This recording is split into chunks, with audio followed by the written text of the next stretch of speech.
और अब बात करते हैं एक मैनेजमेंट से। एनएमडीसी के सीएमडी सुमित देव हमारे साथ जुड़ गए हैं। उनसे कारोबार विस्तार को लेकर, करंट सेक्टर आउटलुक को लेकर विस्तार से एक बार बातचीत करते हैं।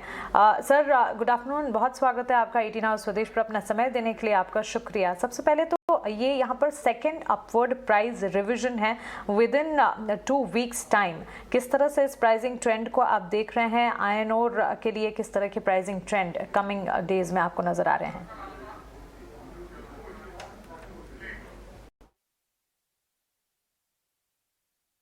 आई डोंट नो कि करंटली जो इंटरनेशनल ग्लोबल सिनेरियो है उसमें हमें ये देखने को मिल रहा है कि प्राइसेस काफी वोलेटाइल है और प्राइसेस बढ़ रहे हैं। जो भी इश्यूज चल रहे हैं, रशिया यूक्रेन, वहां से भी सप्लाईज डिसरप्ट हो रहे हैं, तो इसलिए that is how the volatility है इंटरनेशनल मार्केट में। करंट डोमेस्टिक मार्केट में भी देखा जाए तो डोमेस्टिक मार्केट में डिमांड बहुत स्ट्रांग है और हमें उम्मीद है कि प्राइसेस आगे भी there is an upward trend रहेगी प्राइसेस की।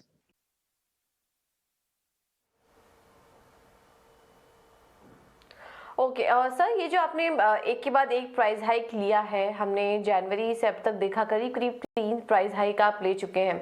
अब आने वाले समय के लिए इन प्राइस हाइक्स के बाद मार्जिन को लेकर क्या गाइडेंस देंगे आप? हमारी कॉस्ट थोड़ा बढ़ सकती है, इनपुट कॉस्ट हमारी बढ़ेगी, बट अदरवाइज प्राइसेस तो स्ट्रांग है और मार्जिन्स भी अच्छे रहेंगे।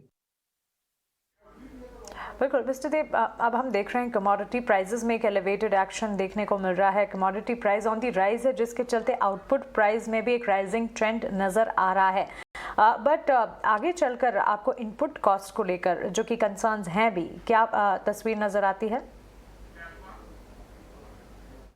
इनपुट कॉस्ट बढ़ेगी because of the oil prices. हमारी जो डीजल और पेट्रोल की प्राइसेस हमें काफी, वही मेजर हमारा इनपुट कॉस्ट है और इसमें हमें बढ़ने का हमें लगता है कि प्राइसेस बढ़ेंगे और ये जनरली हमको ये सबसे ज्यादा कॉस्ट हमारे इसी में रहता है, तो हमें लगता है कि हमारी कॉस्ट बढ़ेगी, मार्जिन्स इफेक्ट होंगे इसमें।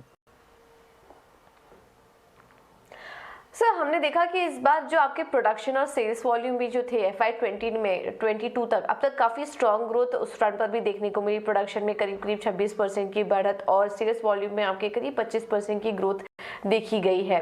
आने वाले समय में Q4 की अगर हम बात करें तो क्या आउटलुक बन रहा है आपका? किस तरह के प्रोडक्शन फ्रंट पर ग्रोथ देखने को मिल सकती है और बिक्री में कितनी बढ़त देखने की उम्मीद कर रहे हैं? हमारा Q4 में डिमांड बहुत स्ट्रांग है। Q3 में थोड़ा सा डिप किया था, बट Q4 में डिमांड बहुत स्ट्रांग देखने को मिला है और हमें उम्मीद है कि हम इस साल करीब 43 44 मिलियन टन का हमारा जो लक्ष्य है वो हम कर पाएंगे। हमारा जो सेल्स है वो अराउंड 42-43 मिलियन टन रहेगा। ये this is all growth of almost 25-26% की ग्रोथ है दोनों प्रोडक्शन और सेल्स में। बिल्कुल सुमित जी, अब अगर डिमांड सिनेरियो को समझने की कोशिश करें, रशिया यूक्रेन कॉन्फ्लिक्ट के चलते हमने लगातार देखा है कि इंडिया फिनिश स्टील एक्सपोर्ट जो है उसमें बढ़ोतरी देखने को मिली है। इनफैक्ट 5 महीनों के उच्चतम स्तर पर हमने फरवरी में यहाँ पर फिनिश स्टील एक्सपोर्ट जो है वो देखे हैं। रोबस्ट इंटरनेशनल डिमांड तो है ही, आगे चलकर हमारे लिए ओवरऑल डिमांड सिनेरियो आप कैसा देख रहे हैं इन तमाम चीज़ों को मद्देनजर रखते हुए? ये डिमांड बहुत स्ट्रांग है। आपने जैसे बताया एक्सपोर्ट्स का काफी स्ट्रांग है। सभी steel players are exporting. Steel production में ग्रोथ देखा गया है, स्टील में 15% ऑलमोस्ट ग्रोथ है स्टील में। सो हमें लगता है कि production, I mean if you look at iron ore also, iron ore में भी काफी अच्छा बढ़ोतरी दिखने को मिलेगा। डिमांड बहुत स्ट्रांग है, वेदर इट इज एक्सपोर्ट्स और डोमेस्टिक।